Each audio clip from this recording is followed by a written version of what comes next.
All right, let's hop over to MST3 A to Z. This is, of course, the segment in the show where we are looking back at every movie featured on Mystery Science Theater 3000 in alphabetical order because I am a huge nerd.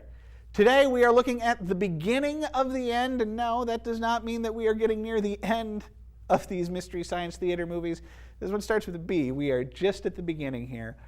Beginning at the end is an amiable enough 50s monster sci-fi movie. This one stars Peter Graves, so you've got him anchoring the whole thing, and he's pretty good, and that gives it a solid base for what's to come. It's directed by Burt I. Gordon, Mr. Big himself, and the director of many movies with big things in it. This time the big thing is grasshoppers. Grasshoppers attacking Chicago. Like I say, for what this movie is, for this sort of 50s sci-fi, low-budget monster affair, this one's pretty good. Graves helps it a lot, and the movie moves at a pretty reasonable clip, although it does fall back on a lot of the genre cliches like scientists and the army and stuff. Probably, I think the biggest plus and the biggest minus for this movie is the grasshoppers themselves.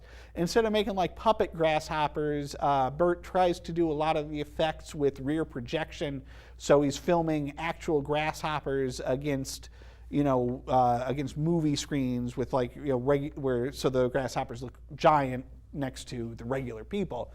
That all sort of falls apart at the end, though. There's a lot of shots of the grasshoppers. They're supposed to look like they're climbing the Sears Tower and other Chicago landmarks. But what they did there is they just took some postcards and then put grasshoppers on top of the postcards. So it looks really phony. There's times when the grasshopper's arms are off of the building entirely, and just that 2D effect of the postcard doesn't work out very well. Still, better than a lot. I'm going to give this one 2 stars.